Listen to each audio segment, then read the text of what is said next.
Hi, in this video I'm going to demonstrate how to change the kitchen basin mixer tap. Here is the new tap that I'm going to install. This is the old tap. The problem with the old tap is, as you can see, the handle here, this little tap here, this is broken. It's not actually working properly. This was a poor choice, bad quality, and I'm replacing it with this guy here. I'm going to show you step by step how to go about this repair. Firstly, I'll just show you the tools you'll need.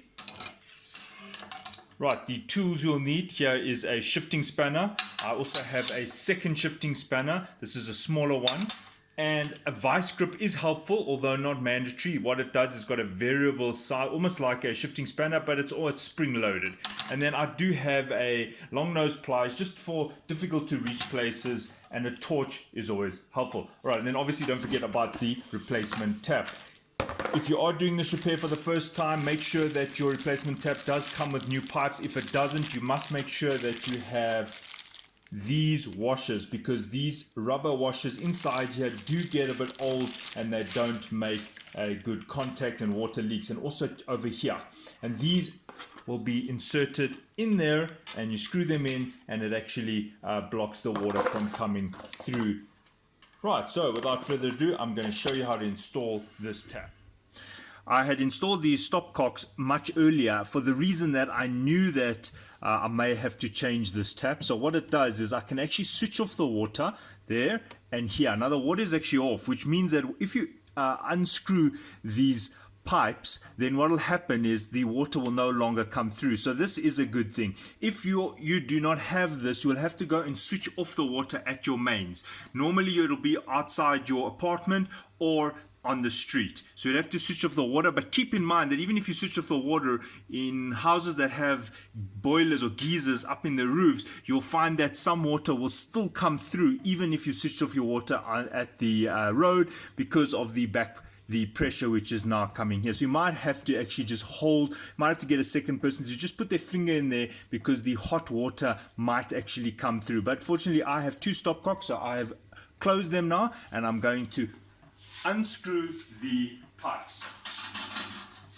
Now these are not very tight, as I said. They do have the washer, and that rubber washer does help stop water, and it doesn't have to be tightened that tight. So there you can see it's almost hand tight. That's just the water that is in the pipe. Hey, this one is a little bit yeah, so there's some remnants water. Make sure these are fully closed.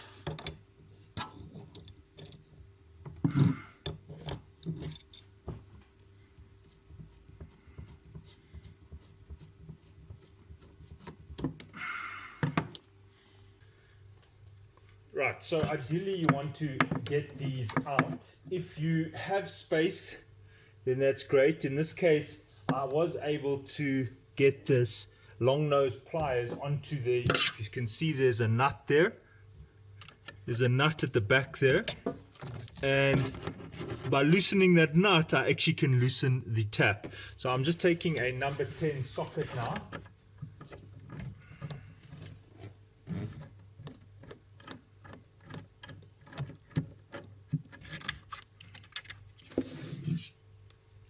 So I just used a number 10 socket, or you could have used the long nose pliers, and I'm just going to pull this through.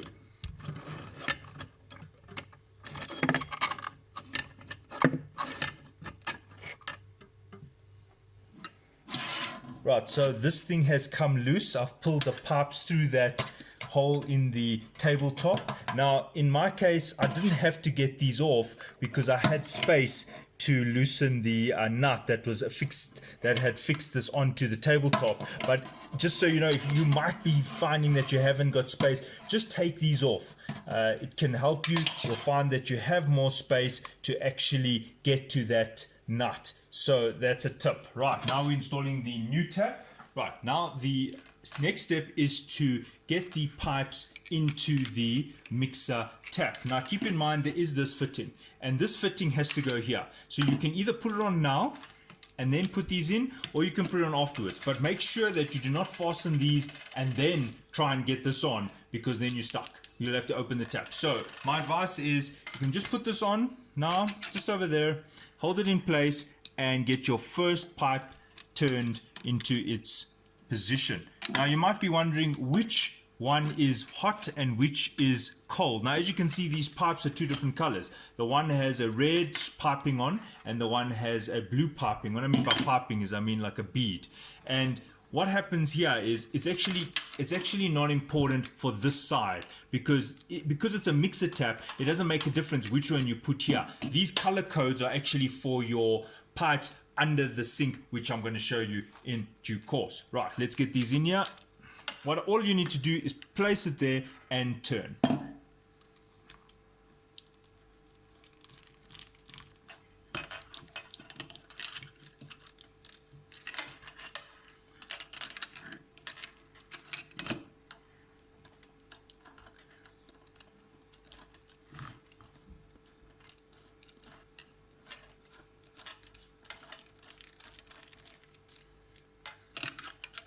Right, now it's a good idea to just make them tight as you can.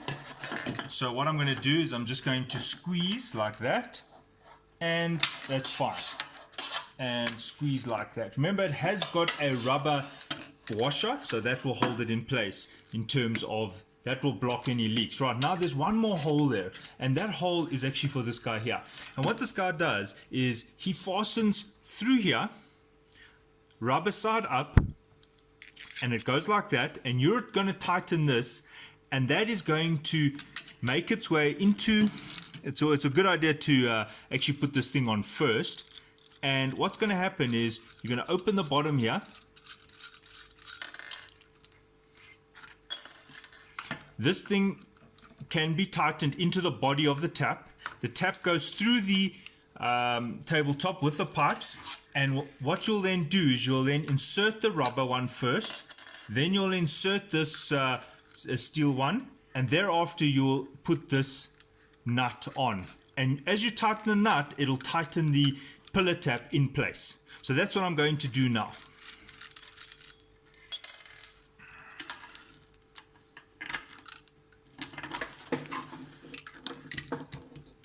Right, there's the pillar tap in place.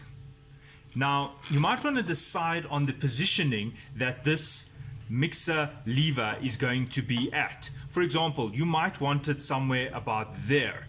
But once you've tightened this, it's going to be quite difficult to make that change, and you'll have to go under the sink again. So that's why I'm actually kind of setting it up now. And it's also a good idea to make sure that the body is tight. For example, this one actually wasn't tight, so that would mean that it would wobble. So you've got to tighten this thing very tight in your hand, like that. There we go. And this part here should be able to move freely, like that, without this bottom part coming loose. That's why I've actually really tighten it. Right, there we go. So that thing can actually shift left to right. And now I'm just going to decide, do I want this thing going? You see, that's awkward. There's no point in having it like that, because that means you have to come from the back. You're going to hit your hand on the back of the table there. So on the back of the wall here. So that's why it's a good idea to decide now. For me, look, remember that hot is on the left, so that'll be hot and that'll be cold. That's still not a good position. I'm not comfortable with that position. So I'd like to have it somewhere more about there. Hot, cold. So I'm just aligning this now.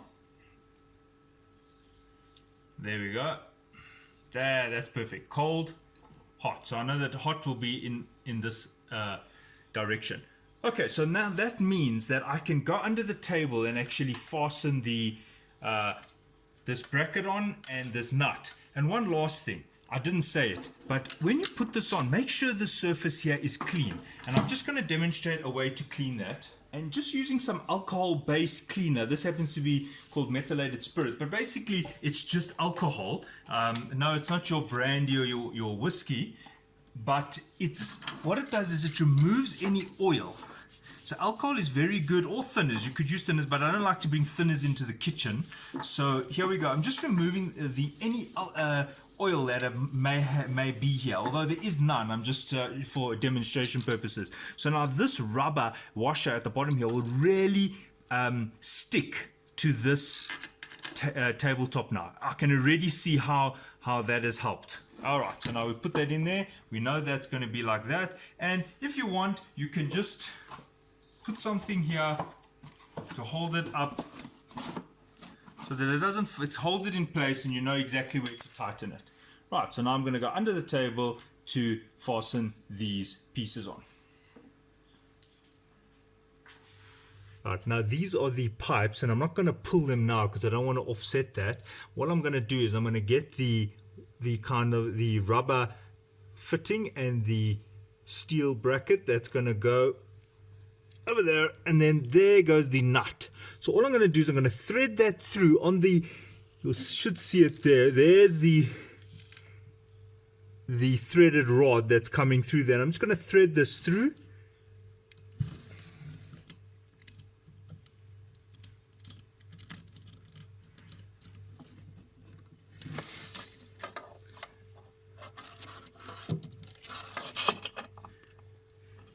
Now before I fasten it completely, I'm just doing a check. The check is that this thing is seated properly and it's not over the lip, because there is a lip there, so it is seated properly. The next thing is this in the correct alignment? Yes, that is how I wanted it. So that is perfect. Right, now I can go and tighten that nut completely, and I'll show you that. Now, what you'll find is that if you're trying to use a socket, you'll see that it won't work, because that nut is very far in, and the reason why this threaded rod is so long is for varying thicknesses of the tabletop. So what we're going to do now is use the shifting spanner, the little shifting spanner, or you could use the long nose pliers.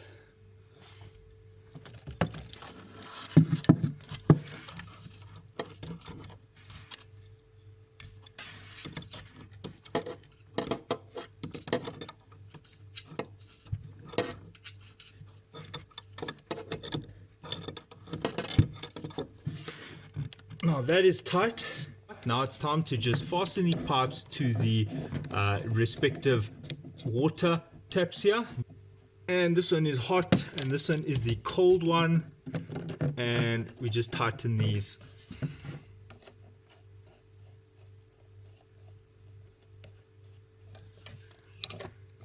And as I said, these don't have to be that tight.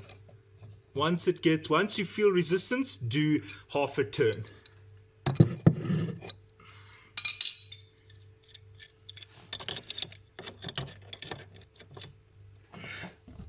Okay, so I feel resistance, now I just do half a turn.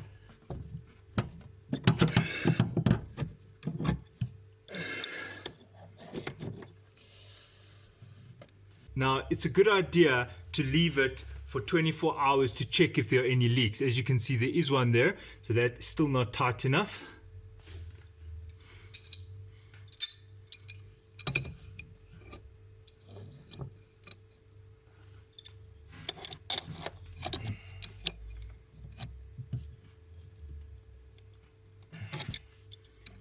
There we go.